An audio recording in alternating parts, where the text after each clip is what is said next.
of you are doing well and stay at your home. Now, I'm your Shumashri ma'am from Young Public School. I want to inform you again, we set the second term syllabus. Take the advantage through this video and we help you to complete your syllabus and to maintain your flow of studies.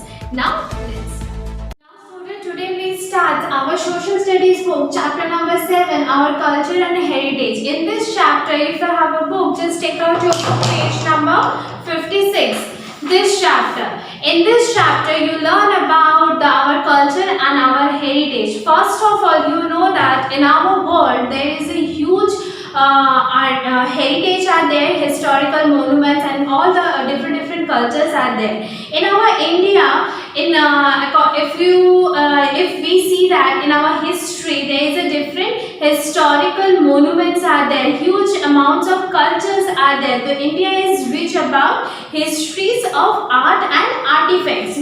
Art means our paintings and our cultures, and architecture means there are different types of monuments are there, historical buildings are there, and arts, if you want to know about the arts, that means you know about the paintings, music, drawings. We already learn about such things. Now we learn about what is heritage.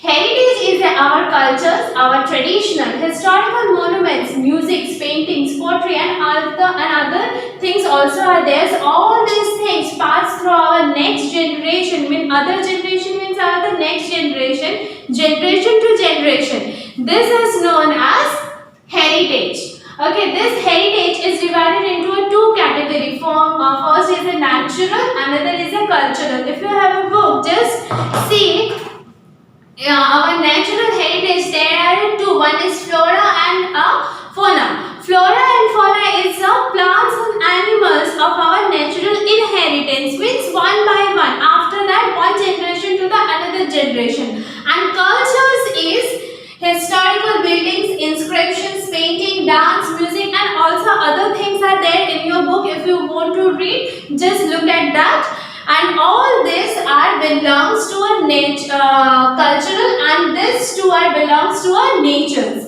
In this story, now we learn about what heritage and the cultures in this lessons.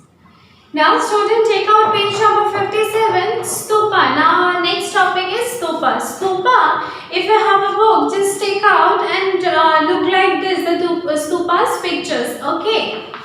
Just see at your book. Now stupa is a large structure of roof, means the top of the roof is a huge and it look like a semi half circle, means the structure of the roof is like this, semi half circle. Okay, and these buildings are associated with Buddhas. Why? Because in this stupa is a Buddha. This stupa contain a relic of Buddha, means after the death Buddha's body is kept there. Okay, why? Because for religious purpose.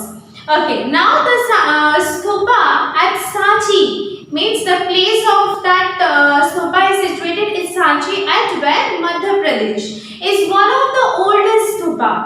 It is surrounded by 4 gateways. In those gateways there are the 4 gateways are, for example, if this is a stupa, here is the front gate, then second is the second gate in the back. In the back there is the another gate, and here there is the another gate. 4 gates are there in the stupas, and these 4 gates are describing you about the life of Buddha. For life of Buddha, in these gates they cut the rocks and explain the lives of Buddhas. Okay, now the next topic is a cave painting and sculpture. Okay, now you know that many human beings in our earlier time, peoples want to paint in the caves. Why? Because the earlier humans were left behind the many paintings, okay, inside the caves. In those caves, they decorate the cave in the form of sculptures on the rock of the caves.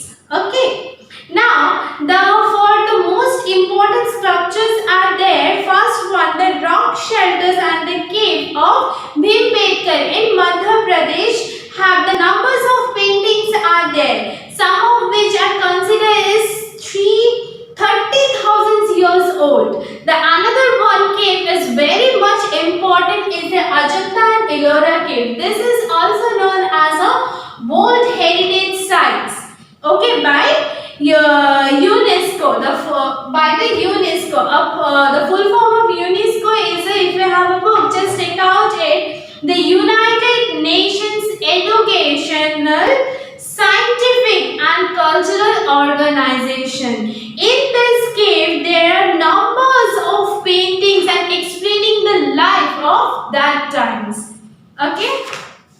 Now student, we discuss about the cave painting. The cave painting, the examples, the another most important cave paintings are Jataka tales. In this tales about the previous lives of a Buddha. In this cave explain about the previous life of Buddha. And look at the book everyone. And you have some flowers, plants, animals, mythic creatures, then gracefuls. The human figures are also shown in the paintings. Now we discuss about the temple. You know that India is the home of a temple they built in the time of a old time. Means that time peoples are built the different type of temples. Nowadays we also see a different types of temples in a different places, and also it's an important parts of the material heritage. Okay, and after that there is a two most examples of the temples. The first one is the Brihadeshwara temples. This is a South India architectures. This temples is explain about the South India architectures, and this temples is tell us about the story of roofs and the wall of the temples, both inside and outside the caves. Next, there is a huge complex. In this temple, there is a huge complex of a statue of a Nandi, means bull, in a single rock. Okay, now there is another example of a Konark temple. We also called as a Sun temple, which is situated in the Orissa. Now, in this temple, they look like a chariots. Okay, these chariots with 12 wheels and 12 wheels, and this chariots are driven by 7 horses. And this temple is the entire temple is very beautiful and different look, and it's very beautiful. Curving means the architecture, the formation is a very unique. Now student, we read about what is Minar. It's constructed by the kings. The Minar is very tall towers, and it's very important for a historical event also. The examples of a Minar is a Qutub Minar. The height is 72.5 meters. Okay, and it is situated in Delhi. And this Qutub Minar is built with red sandstones, and it's the tallest Minar. And the last one is it's 5 stories with inscriptions on the walls. And in this Qutub Minar is a World Heritage Sites declared by UNESCO. You know that the full form of UNESCO? UNESCO full form is a United Nations Educational, Scientific, Cultural Association. Organization. O for organization. Now our next topic is a fort. It is also built by a king in an old time. Why they built this fort? Because to protect their capital, cities and territories. That's why they built a fort. And the two important forts are there. Mostly they are situated in the Delhi. The first one is Fatehpur Sikri. Okay, the first fort is the example of the fort is a Fatehpur Sikri, which is situated in the Agra. Okay, this fort is built by a red sandstone, and the importance of this fort is when we enter this fort, the entrance is a huge big gateway are there. This gateway we called a Buland Darwaza. Okay, that's why this fort is very famous. And another fort is Lal Killa or Red Fort. Okay, this fort is built by the bank of the river Yamuna. Okay, in this fort today's our Prime Minister every Independence Day.